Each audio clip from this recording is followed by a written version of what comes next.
Assalamualaikum warahmatullahi wabarakatuh. Nama saya Muhammad Yusuf Al-Farisi, NIM 21310101005. Pada kesempatan kali ini saya akan menjelaskan atau memperkenalkan mengenai aplikasi pembelajaran. Bukan aplikasi sebenarnya, cukup buka browser saja, yaitu Educaplay. Ini merupakan suatu pembelajaran yang sifatnya permainan. Jadi supaya di dalam kelas itu tidak menimbulkan kebosanan untuk belajar, maka sebaiknya untuk para tenaga ajar atau para pendidik bisa menggunakan aplikasi ini. Pertama-tama kita klik login. Ya, ini karena saya ini sudah pernah masuk dengan menggunakan akun Al-Farisi Yusuf. Kemudian new activity. Nah, di sini kita bisa memilih akan di model seperti apa permainan yang ingin kita pilih. Semisal Froggy Jumps. Ini merupakan permainan yang sifatnya kata. Jadi ketika seorang peserta didik itu menjawab salah, maka kata tersebut akan tenggelam. Tapi kalau semisal jawaban tersebut benar, maka kata tersebut bisa melompat di daun berikutnya. Nah, langsung kita contohkan. Semisal, jadi pada ini ada question, yaitu seorang tenaga pendidik atau guru itu bisa mencantumkan apa yang ingin menjadi pertanyaannya, kemudian ini jawaban. Untuk jawaban silang, ini merupakan jawaban yang salah. Untuk yang centang, ini jawaban yang benar. Langsung kita contohkan saja. Semisal seperti ini. Siapakah nama Nabi umat Islam? Nah, di sini kita isi semisal. Kemudian yang berikutnya juga yang salah karena di sini simbolnya silang.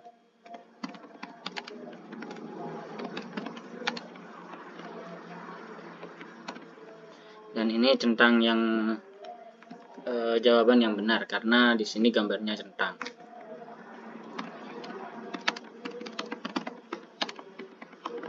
Oke, ini merupakan pertanyaan pertama nanti ketika sudah ditampilkan untuk peserta didik. Kemudian kita add question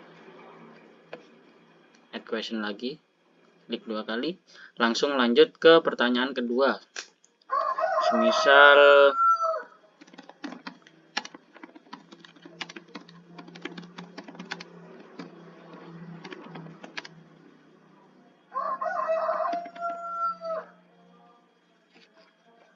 kitab Zabur diturunkan kepada Nabi siapa? Nah, tetap di sini centang ya. Centangnya ada di C, jawaban C. Kalau ini jawaban salah juga. Oh, ini ternyata centang ini bisa dirubah. Semisal ingin ditaruh di A, silahkan, bisa.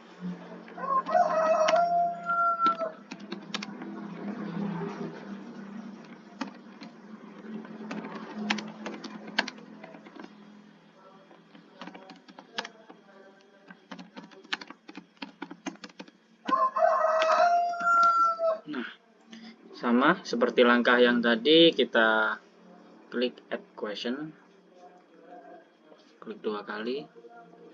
Ini sudah terkumpul 2 pertanyaan. Sekarang kita lanjut di pertanyaan ketiga.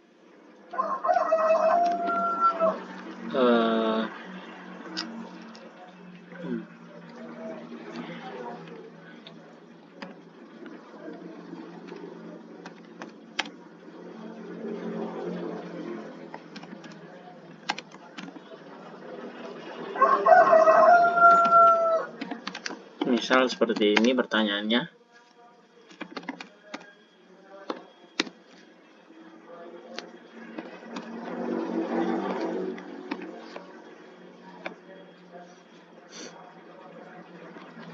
Ini kita isi yang salah karena tandanya di sini silang. Di sini kita isi yang benar, di sini juga kita isi yang salah. Kemudian add question. Nah, seperti itu berapa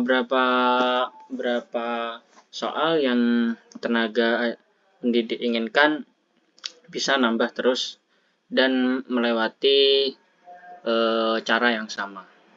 Kemudian kita cukupkan 3 dulu ya. Kemudian kita klik option. Option di sini jadi memberikan kesempatan peserta didik menjawab salah itu sampai berapa kali.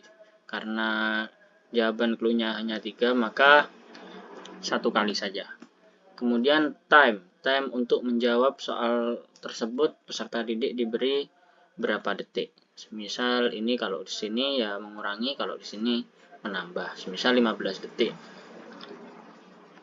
Kemudian ini question untuk soal tadi kita cukupkan di 3 saja. Ini bisa ditambah, misal ditambah bisa, dikurang juga bisa. Nah, ini tidak perlu kita isi karena ini sifatnya premium. Kemudian information, di sini hanya English saja, nggak ada Indonesia. Indonesia nggak ada. Oh, ini ada. Kita bisa setel Indonesia. Kemudian title, semisal teka-teki bisa, atau mungkin yang lainnya juga bisa.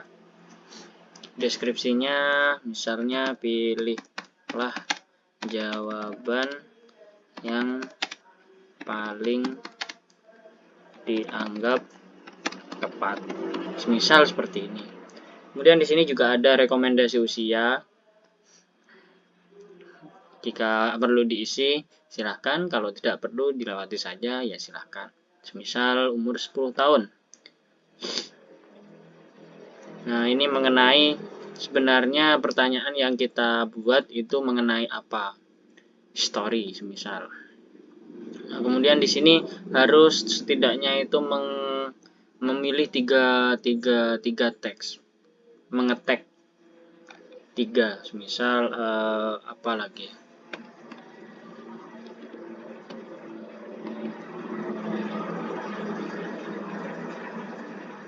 Terserah, atau sesuatu yang berkaitan dengan soal yang kita buat juga tidak apa-apa.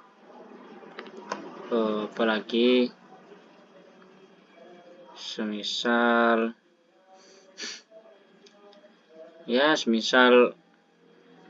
geografi bisa, sebenarnya nggak ada hubungannya.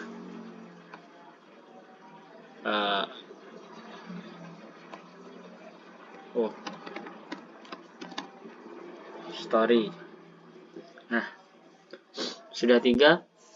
Setelah kita buat seperti ini, kita bisa preview, atau sebelum mempublish kita bisa mengoreksi terlebih dahulu apa mungkin terjadi kesalahan. Preview. Nah, mulai 3, 2, 1. Nah, siapakah Nabi umat Islam ketika kata ini menjawab yang salah? Misal Nabi Sulaiman, maka kata ini akan terjebur. Nah, begitu juga ketika semisal kata ini atau mungkin peserta didik lama untuk memikirkan jawaban dan waktunya habis, bisa jadi kata ini juga terjebur atau tenggelam dengan sendirinya. Coba kita tunggu, bisa kita tunggu 11, 10, di sini ada waktu di pojok kiri bawah. Misalnya berapa jumlah rukun Islam dan peserta didik tidak bisa menjawab.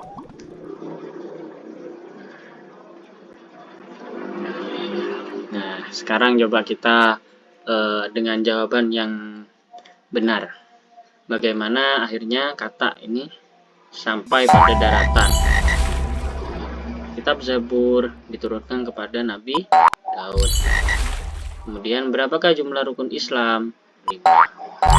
Nah, dengan seperti itu peserta didik akan selalu mempertahankan bagaimana kata tersebut tidak tenggelam dengan memikirkan jawaban yang benar. Mungkin hanya sekian dari saya. Kurang lebihnya mohon maaf. Hal ini bisa diterapkan kepada peserta didik supaya tidak menimbulkan pembelajaran yang membosankan atau mungkin terlalu monoton atau yang lainnya. Sekian, terima kasih. Assalamualaikum warahmatullahi wabarakatuh.